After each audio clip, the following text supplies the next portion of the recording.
क्या भूपेंद्र सिंह हुड्डा के काम आएगा ब्रह्मास्त्र या फिर बंधेगा बापू बेटे की सियासत का बोरिया बिस्तर।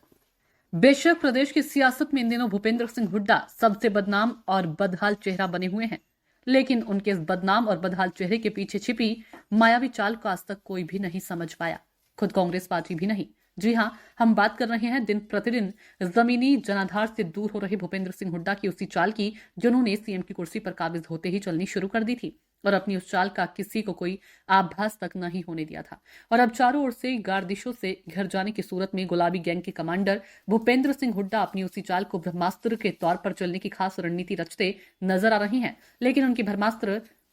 चलने की ये हसरत और रणनीति उन्हीं की हरकतों की बदौलत साफ तौर पर बेअसर और बेकार ही साबित होती दिखाई दे रही है। दखल और दबाव की राजनीति के चलते वक्त बेवक्त पार्टी हाईकमान तक को आंखें दिखाने के आदी हो चुके भूपेंद्र सिंह हुड्डा का ये ब्रह्मास्त्र कोई और नहीं बल्कि अपना वह इकलौता सांसद बेटा दीपेंद्र हुड्डा है, जिन्हें उन्होंने विरासत की सियासत की पालने में इस कदर लाड और प्यार के साथ पाला कि उन्हें संघर्ष और मेहनत की परिभाषा का एहसास तक नहीं होने दिया। भूपेंद्र सिंह हुड्डा ने चीफ मिनिस्टर बनते ही खुद के द्वारा खाली की गई रोहतक लोकसभा सीट के लिए हुए उपचुनाव में उन्हें यानी दीपेंद्र हुड्डा को ही प्रत्याशी के तौर पर पैराशूट से चुनावी मैदान में उतार दिया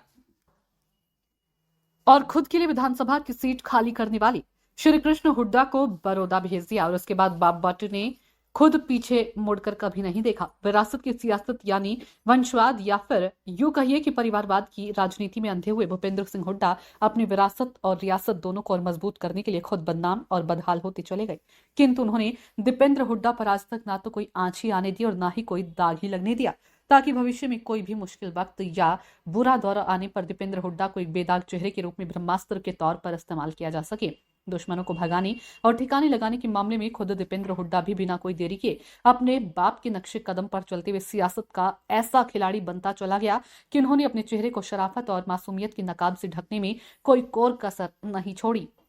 और अपने बाप पर एक के बाद एक लगाए जा रहे उन सभी गंभीर आरोपों के प्रति भी अपनी आंखें और कान दोनों ही बंद कर लिए, जिन्हें सुनकर या देखकर कोई भी बेटा किसी भी किस्मत पर चुप या चैन से नहीं रह सकता।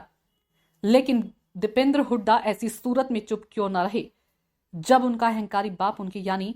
दीपेंद्र हुड्डा के लिए प्रदेश कांग्रेस को हुड्डा कांग्रेस में तब्दील कर उनका भविष्य सुरक्षित करने में आमदा हो और इसके लिए खुद कोई भी कुर्बानी या बदनामी तक झेलने की जहमत और हिम्मत रखता हो। अतीत में झांकने से पता चलता है कि पिछले लोकसभा चुनाव में जब दीपेंद्र हुड्डा को भाजपा के डॉक्टर अरविंद शर्मा के हाथों करारी मात मिली थी तो वे यानी दीपेंद्र हुड्डा अपने पिता की हकमार नीति की बदौलत तुरंत राज्यसभा में पहुंच गए थे। उस वक्त हुड्डा परिवार यानी भूपेंद्र व दीपेंद्र की बापू बेटे की जोड़ी अपने घर रोहतक और गढ़ सोनीपत में भी हार गई थी और तब उनकी हार से ज्यादा चर्चे कांग्रेस की उस कद्दावर नेता कुमारी सैलजा का हक मारने अर्थात सैलजा को धोखा देने की थी, जिन्होंने बिना कोई देर किए भूपेंद्र सिंह हुड्डा को सीएम की कुर्सी तक पहुंचाने में कुर्बानी और त्याग की एक बड़ी नजीर पेश की थी। ये बात और है कि आज एहसान फरामोश हुड्डा और सैलजा की अदावत भी जग जाहिर है और हुड्डा परिवार के लिए वास्तव में कुमारी सैलजा से बड़ी कोई दूसरी चुनौती है भी नहीं। ये भी एक कड़वी सच्चाई है कि गर्व की राजनीति करते करते दीपेंद्र हुड्डा जनता की नजरों में आज तक ना तो पारखी ही बन पाए और ना ही विश्वास पात्र ही।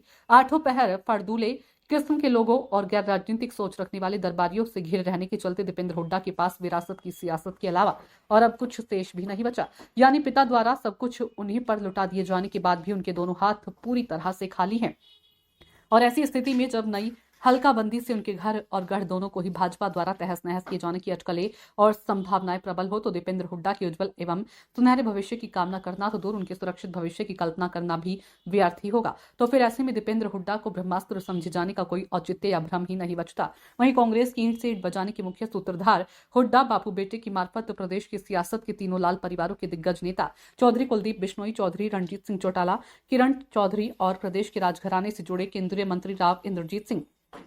कांग्रेस से अपना आत्मिक सियासी नाता पूरी तरह से तोड़ चुके हैं। और ठीक इसी प्रकार से सांसद धर्मवीर सिंह, सांसद नवीन जिंदल, कैबिनेट मंत्री डॉक्टर अरविंद शर्मा, पूर्व कैबिनेट मंत्री सावित्री जिंदल, पूर्व मंत्री रमेश कौशिक जैसे सैकड़ों बड़े राजनीतिक नामची लोग अगर आज गैर कांग्रेसी है तो इसका दोष भी हुड्डा पिता पुत्र की विरासत की सियासत को लेकर चली आ रही साजिश और षड्यंत्र से भारी चालों को ही जाता है। ये बात और है कि पूर्व केंद्रीय मंत्री कुमारी सैलजा के बाद प्रदेश की दलित राजनीति के दूसरे सबसे बड़े चेहरे डॉक्टर अशोक तंवर और दिग्गज जाट नेता एवं पूर्व केंद्रीय मंत्री चौधरी बीरेंद्र सिंह सहित कई बड़ी सियासी हस्तियां हुड्डा पिता पुत्र के दमन और उत्पीड़न के बाद अब एक बार फिर से कांग्रेस के झंडे नीचे आ चुके हैं और भविष्य में हुड्डा परिवार की विरासत की सियासत पर लगाम लगाने की राह में कोई बड़ा खतरा या रोड़ा भी बन सकते हैं। खैर, अब देखना यह है कि गत विधानसभा चुनाव परिणाम के शुरुआती क्षणों तक अपनी हुकूमत और वजारत के साथ साथ विरासत और रियासत को लेकर एक से बढ़कर एक रंगीन अपने